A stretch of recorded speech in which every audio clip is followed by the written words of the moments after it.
I'm gonna be honest, all of my notes for this, there's just an entire page that says guitar motorcycles, so, like, that's page 1, and then page 2 is the rest of my notes.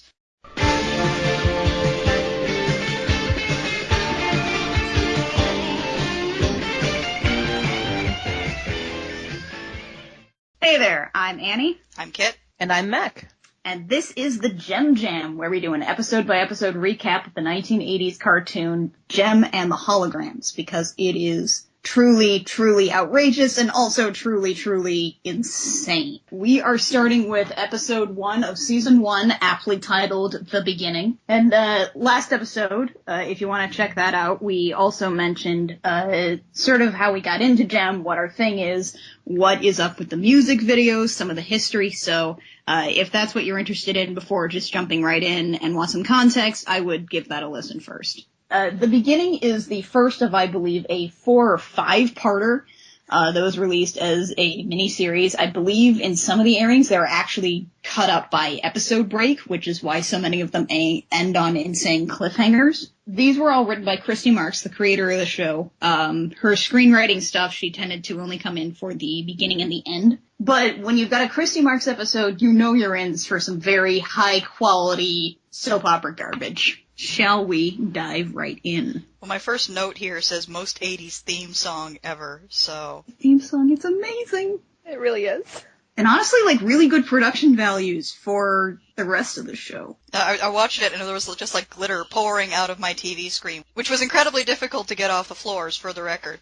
So I want you to know what I'm sacrificing for this podcast. We appreciate it. We open in medias res at the premiere to something, basically, and all of our characters come one by one out of the car. And we've got the audience chanting their names in the background. Right, so just in case you missed their name the first time, they've got you covered. The chanting was really weird for me, because it sounded like one person shouting in a studio, and then they just doubled it up and doubled it up and doubled it up as necessary to make it sound like it was a crowd, but it kind of comes across as the Borg instead. Yeah, I could see that. I could see that. It was deeply unsettling. So our cast comes one by one out of the car. What do we start with? Like Aja, I think? Yes, it's Aja, and then I think it's Shayna, then Kimber, and then Jem. Jem. And she does this and all we get are the characters' names up to this point until she thinks to herself, I remember how it all happened. Smash cut to funeral. Right. I was so disoriented by that. It all happened with the unexpected death of my father. I was like, whoa. Yeah. And the best part is, the dad's death is, that's it. I assumed he'd been murdered under suspicious circumstances by the record label guy, but... That's entirely possible. It is entirely possible. There's this backstory episode way later on in the show, way later than it should be, where he just sort of dies. They read his diary, and he just sort of stops. He's like, I'm tired, but I finished the thing. You do learn how her mom died, which is a thing. Oh, but, her mom's dead too? Yeah! They're Everybody's orphans dead. now. Why does nobody get a family in these things? There are no parents in this show, to the point where, it's all orphans. The show is entirely orphans, to the point where it's orphans running an orphanarium. At this funeral, you also note while Jerrica is talking to Eric Raymond, who is one of the main villains of the show, you see your first glimpse of Rio being a jealous turd. Oh my god, it's awesome. First off, we have to talk about the fact that Jerrica is too fashionable to wear black, so her purple outfit actually matches her boyfriend's hair. Is that why she keeps him around? Because his hair goes with so many of her outfits? I have no idea why she keeps him around. Because I see so many straight women with boyfriends, and I'm like, why do you even have that? But that might actually be a reasonable excuse to have him around. It is a beautiful head of purple hair. It's true. And as far as we can tell, I believe we see him shirtless once or twice, and his body hair is also purple. What? So, Eric Raymond is one of the most spectacular bad guys because he is so evil, but also so hilariously inept at running a music company. He has one band, sometimes 2, but mostly just 1. And that is how he makes all his money. Doesn't this recording company have like a board he needs to answer to? Like, that's the funny thing, isn't it? There are 2 people who may be in charge of the company, and it's either Jerrica, who was left the company in her father's will, which we have no idea what her credentials are. Did she go to business school? Does she have an MBA? How old is she? We don't know. And then there's Eric Raymond, who is always wearing a suit and tie, therefore he knows business. There's no board. It's just them. See, this is why I stand behind post-apocalyptic future, because in the post-apocalyptic future, you don't need a board. You just need the boss. Are you saying Eric Raymond is like the king of Bartertown? Yes. Yes, I am. The best part about Eric Raymond is that sometimes the animators had really a lot of fun with Eric, and so because he's evil, you'll sometimes see these weird little devil horns in his hair. What? Yeah, True. I just pay attention. Having him constantly leering and giggling about money all the time wasn't enough. They were thinking, whoa, this is too subtle. How are they going to be able to tell he's the villain? I know. That's about the length and breadth of it. So, at the funeral, Eric expresses some sleazy condolences, and Rio, who sees another man talking to Jerrica, like, hulks the frick out. And just, like, snaps at him, and then drags her away, and Jerrica's over her shoulder is like, Rio means well. I feel like that's an after-school special. Yeah, no, Rio is improbable. So after the funeral, we head to Starlight House, which is like which is this weird decrepit house. It looks kind of like a whimsy house, that is, filled with foster girls, because apparently they run a foster house where Jerrica and her friends live? And it's currently falling apart and pretty crappy, because we focus on, Rio trying to fix the electrical stuff, and it goes out, and this will be relevant later as to why Kimber has to have a lantern to get around the house at night. Meanwhile, we watch Aja and Jerrica climb around on their knees, scrubbing the floors because mops don't exist. I mean, it's kind of like we just walked into the middle of a fixing up the place 80s montage. I mean, these are basically a bunch of like 22-year-olds maybe who own a foster house? This is something I forgot to mention earlier, but it's in my notes in all caps, so it must be important. Rio sounds like a pinball announcer. It was just so weirdly generic. It's like, where have I heard this voice before? But like, as we can tell, Starlight House is just garbage. It is an awful place. The girls are living in squalor. And so they're like, where are we gonna get money? And Mrs. Bailey, I believe, is the one who is like, well, you could always just take money from the recording studio. That's what your father did. That seems like, at best, wildly irresponsible, and at worst, illegal. And this is why I say it's post-apocalyptic future, because again, who cares in post-apocalyptic future? So Jerrica heads to Starlight Music? Right. Starlight Music, and like all the staff has been replaced. So she's like, oh, "What's going on? Is someone evil in here?" and lo and behold, there's Eric with his little devil horns. Supposedly all these staff are being dicks to Jerrica, but she is just completely disrespecting them. She charges past the security guard. She completely ignores the receptionist.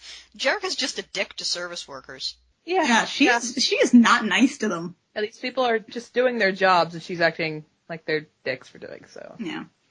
And it's worth noting that Eric has decided that he wants to turn Starlight Music into, quote, the most powerful recording company in the country. You can tell us from the 80s, because these days the idea of being the most powerful recording company in the country is just laughable. Yeah, it's like, this is akin to maybe wanting to be really big on YouTube. I'm going to topple PewDiePie!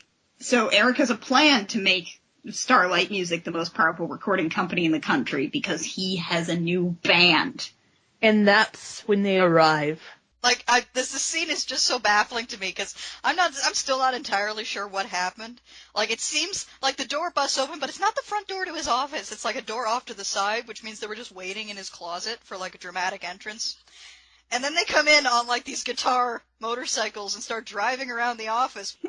And let's also get into the fact that, like, if you screenshot these guitar motorcycles, they're basically guitars with handles and wheels. There's no footrest, there's no exhaust pipe, there's no way for them to tell it to go.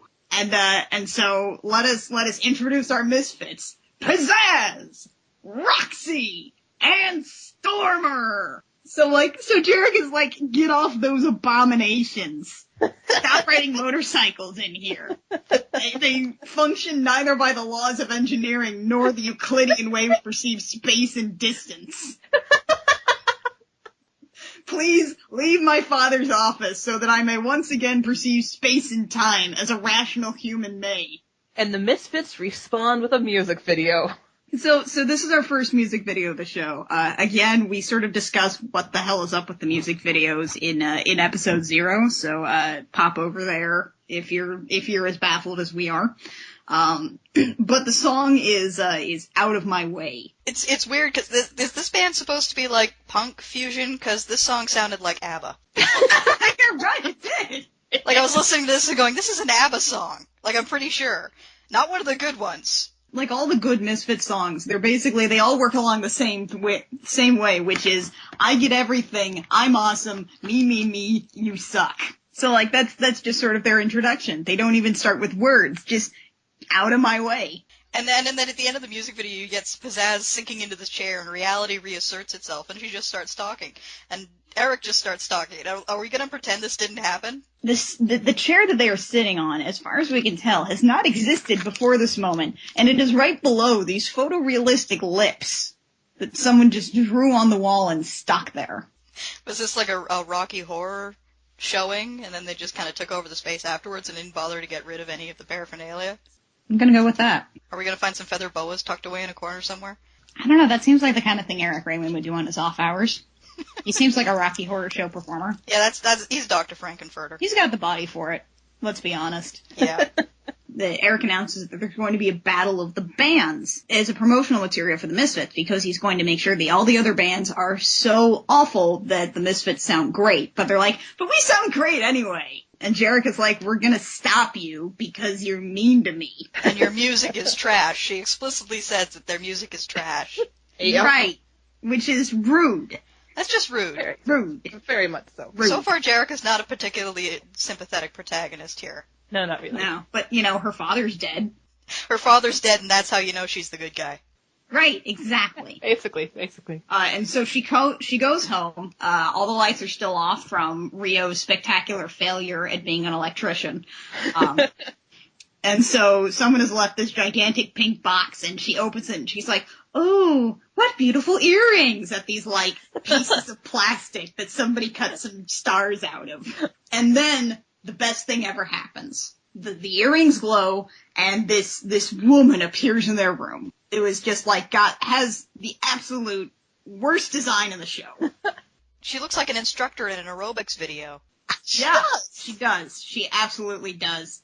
And her first line is, Jerrica Benson, I have come for you, right as we hit the commercial break. And as we all know, I have come for you / I have come for thee is like a thing that death says. So we leave these kids with a commercial break, maybe just that first segment. We end with the idea that the 80s glam rock specter of death has come to Eric. So immediately, afterwards, it has revealed that, like, first off, she's a hologram, or at least she's not there, and she's like, follow the clues! And so they go and climb into the Rockin' Roadster. Oh, no. Or is this a van at this point? It's a van. It's a van. I couldn't pay attention to the van because I was too awestruck by the sign for the Starlight Drive-In, where they go, which is this, like, nightmare-looking, like, Liefeldian woman straddling, like a rocket. Did Jerrica's dad just everything he owned, he named it Starlight? Yes. Also, why did he own a drive-in? Did he lose all his money in the drive-in? Is this why he's dead? I don't... He had a secret lab in the drive-in? Several questions, the first of which is why? Of all the places to have a secret lab, why would you have it in your defunct drive-in? I mean, no one's gonna go there. I have an answer for you, and the answer is... shut up. So they go through a hologram wall, which they quickly identify as a hologram, which is kind of weird because why not just say it was like an illusion? Illusions, Michael! So they go inside, And they discover the source of the 80s glam rock ghost, which is A giant Casio keyboard.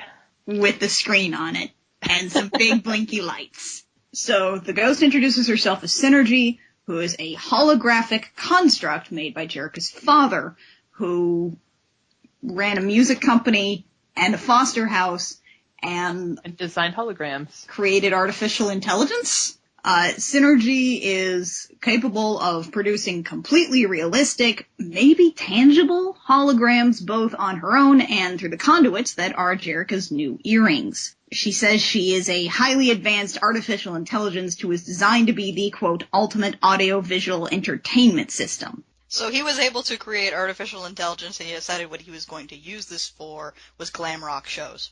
Yes.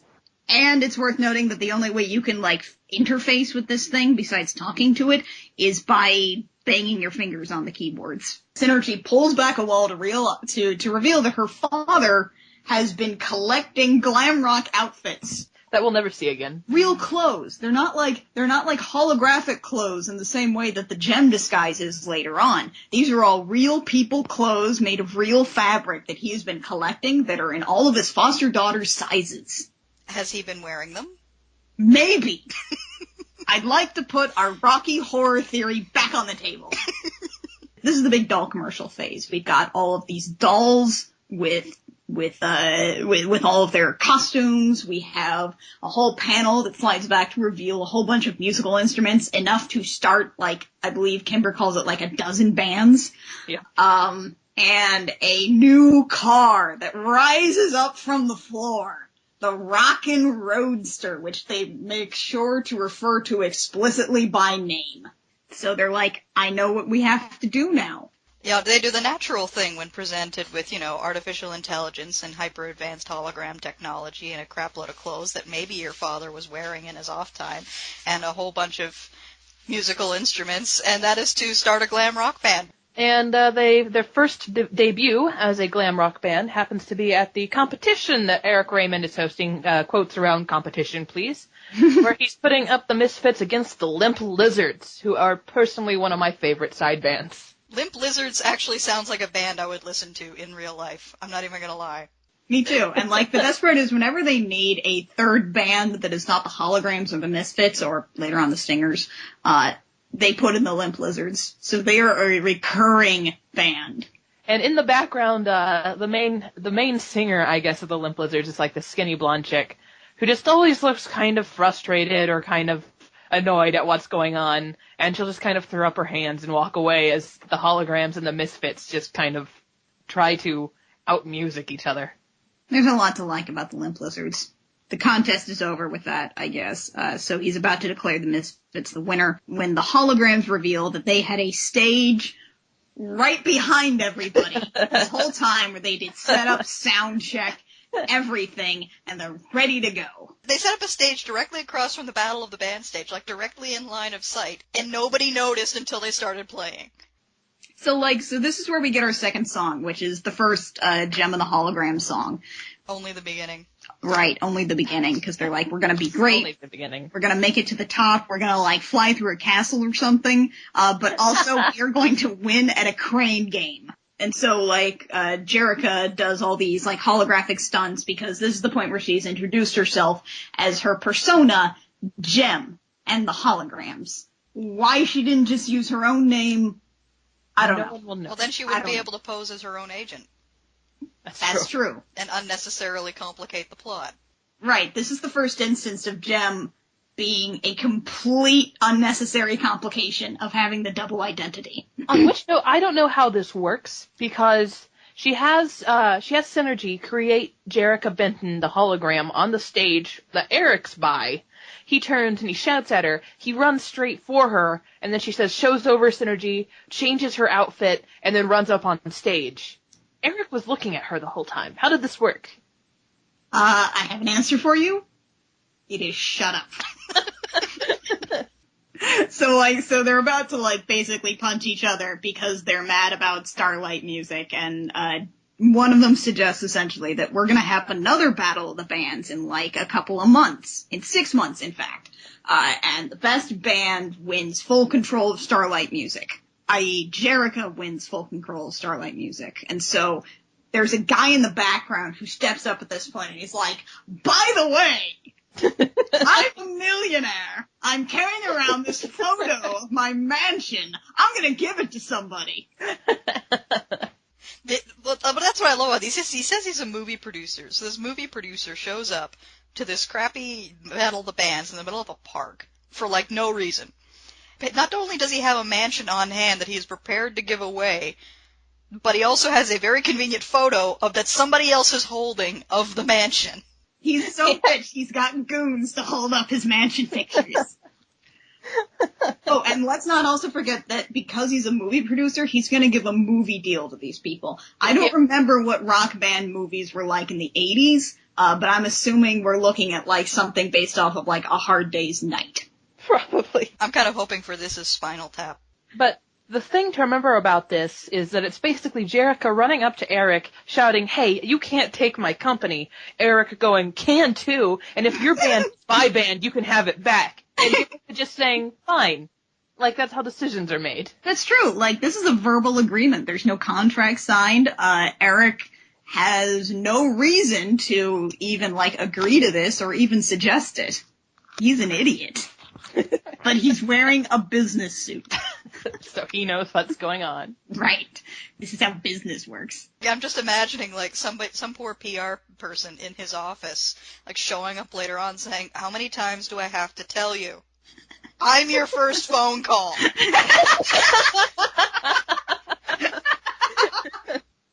Speaking of a PR nightmare, this is the point where the Misfits commit their first of many completely illegal acts. Yep. This is actually minor, considering the fact that later on, they try to kill Kimber in a volcano. I forgot that happened. Which is a real thing that happened. So what they do first is they steal all of the hologram's instruments and take off in their van down, like, a seaside highway cliff. And as the holograms chase after them, they promptly start throwing the holograms' instruments out, destroying them, and thus creating mass destruction of property, on top of their multiple felonies and grand theft.